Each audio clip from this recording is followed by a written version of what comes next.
All right, welcome back to the channel, guys. Yeah, I'm rewarding myself. I bought a GoPro for videos now, so we'll see how the audio is. From videos I've seen, the audio is pretty good, or half decent, but microphones are better, so we're gonna give it some time and we're gonna get to microphones and cool stuff like that. But I figured, I'm gonna be doing this, and so I've been doing this for 2.5 years now. And well, we finally made it, got it. So I'm a professional YouTuber, kind of weird. So I figured, what better project than kind of going off of what the most popular stuff on my YouTube has been is Jeep 4.6 strokers. And I have a guy, his name is George, I think. Wow, I should know names. Wow, I am so bad at names. Anyways, he's from Porterville, a little bit south of me. And he was watching one of my videos and he's like, man, I wonder where this guy is. I want him to build me a motor.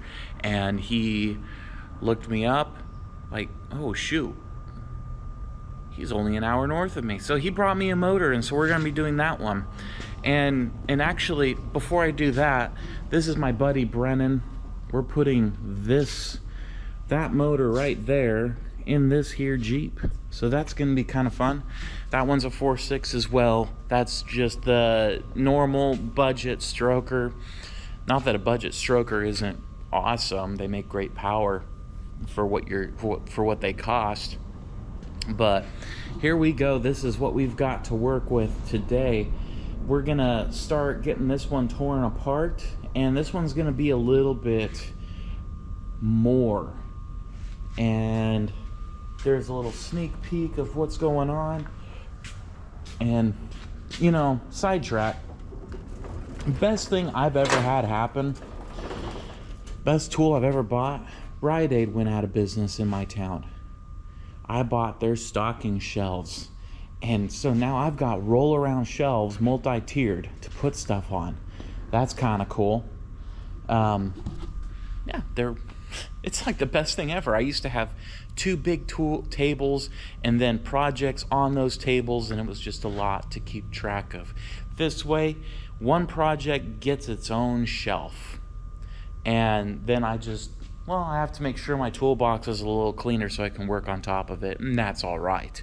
And then if I've got a big project that requires a big table, we've got big tables that I move in with the forklift and do that. But anyways, we're gonna get on George's motor over here. I sure hope your name is George. I need to find out. Anyways, here we go. We've got Edelbrock aluminum head. We're gonna be kind of doing a side-by-side comparison of that. We've got a 4.2 crank that he's pulled out himself, so I don't have to source that. We've got, oh man, what do we got here? We got roller rockers. That's kind of cool. We've got a custom ground camshaft. All of this stuff, the rocker arms, the camshaft, all that kind of stuff he got from Newcomer Racing. They do some cool stuff. One of these days, now this guy didn't want to do it, and I get it, it's a lot of money. Someday I want to try that hydraulic roller that they have. That sounds awesome. One of these days it's gonna happen.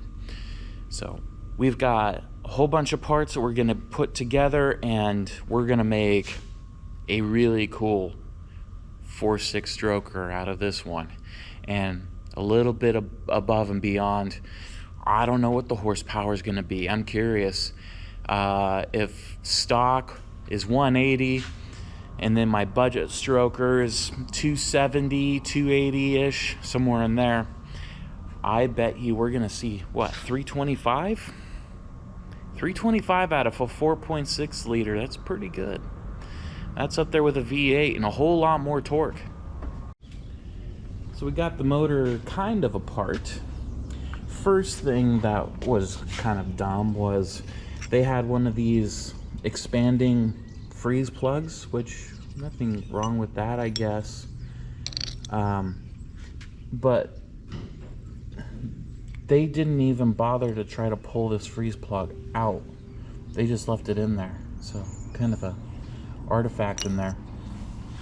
Really rusty. They did not take care of this motor. They didn't put good fluid in there. So we're gonna have all the freeze plugs out. We're gonna go give it a good rinse with the pressure washer first, and then we're gonna put it in our regular washer.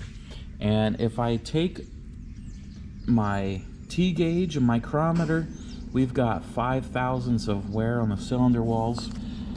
We would bore it anyways, but yeah, the motor was tired. It was done. The cylinder head, I've got that over here. So cylinder head, everything looks normal. Nothing out of the ordinary there. Eventually we'll get that taken apart and cleaned up.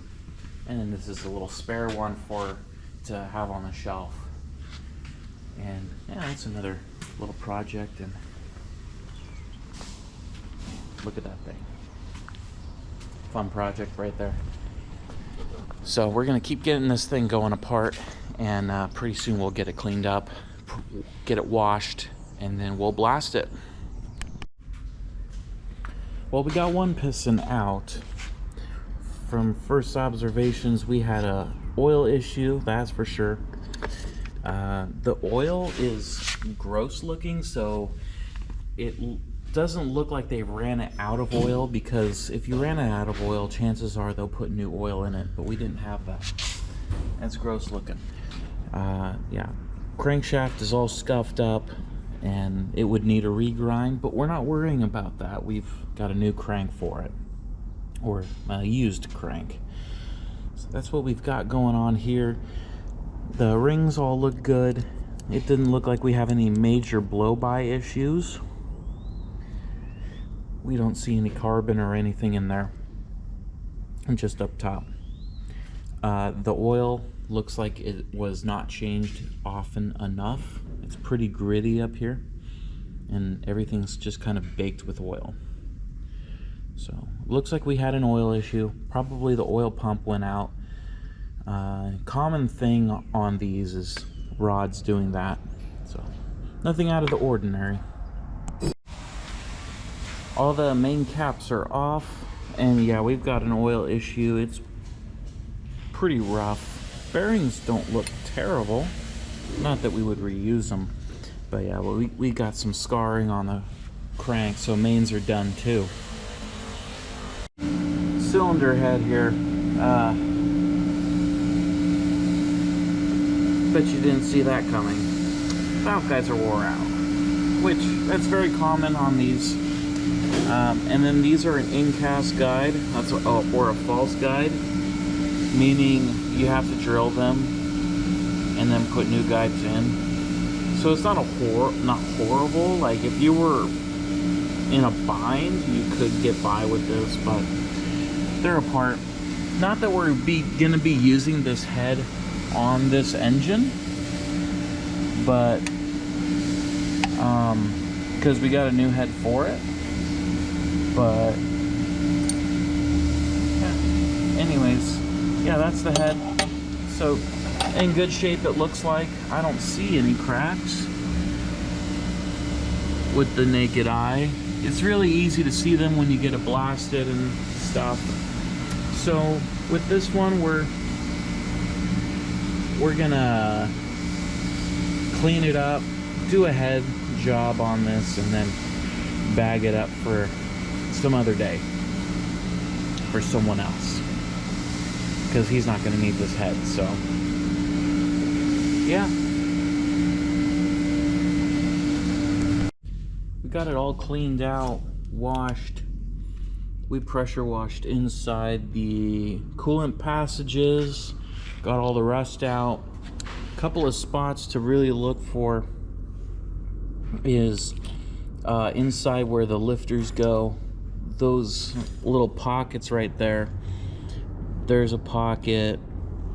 They just get in the corner. You've got to really wash all of this out. Gets a lot of oil and gunk in there, and then it hardens. So I washed it and in the machine, and then I took it out and I went and pressure washed it to get all the little bits and pieces out of it. So we're gonna get this set up in the blaster right now. So when you blast it, you've got to have it 100% clean. If it's not clean, you'll cause a mess. And then also oil galley plugs are out, and yeah, there you go, all the way through there. I stick the pressure washer in there, oil galleys and everything, get every bit of oil out of this thing. So let's go get it in that machine. Well, we got it all set up in the blaster, and turn on the basket. What this does, it rotates it, and then well, it uses steel shot like that, and it well, it blasts it. So all of this rusty garbage, it's all gonna be gone.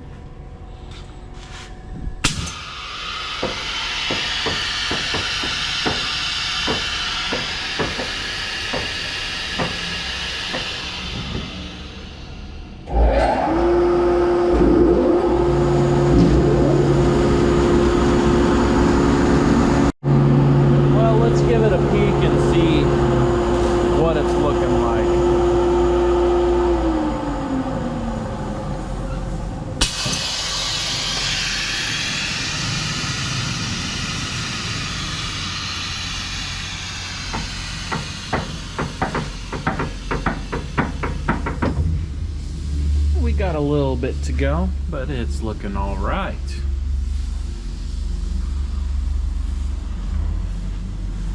We're gonna give it one more go. Well, there it is. It's all cleaned up. We got a brand new blank slate to work with. And also something I forgot to mention, when I do this, I put the old main bearings back in. That way I don't scuff up the surface of that. I also leave the cam bearings in. Those are still right there. So that way it's less problems, less machining that I have to do. I think I might still touch this up with a line hone because it's been line bored but not honed. So I think I'm just gonna do a quick little touch up with that, and that should be good. I think everything's pretty well straight. The deck surface is good. I'm still gonna deck it because I blasted it. Sometimes I'll put a head gasket on top of it if I don't want to deck it, but this one I usually do on these motors. So just a little bit of rust inside, but nothing to worry about. Also, one thing, I've never seen this before, so I'm wondering if it's a defect. We've got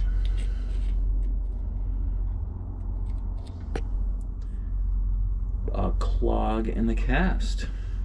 Kind of cool. Never seen that before. I don't think that's supposed to be there. Meaning, if I put a screwdriver in here, it'll stop. So, something different. We've got our block set up in my block milling machine, and we're gonna deck and bore and all that good stuff. But before I do that, I want to bring this video to a close. I want to keep this part just disassembly and cleaning, and see what goes into that for this project. Now obviously there's the cylinder head that will not be touched for this project. Maybe I'll do a cylinder head video and a separate video for the cleaning process that I do on that. Well, maybe I'll just do a whole cylinder head video itself. But yeah, I'm gonna just leave this as disassembly, what was wrong with this motor and all that good stuff. So yeah, the next one you'll see pretty soon here is gonna be the machining process that I'm gonna be doing for this engine. So I want to thank you guys for watching this one. Keep up with this project. It's going to be a good one. Can't wait to see what horsepower this thing is going to make. See you next time.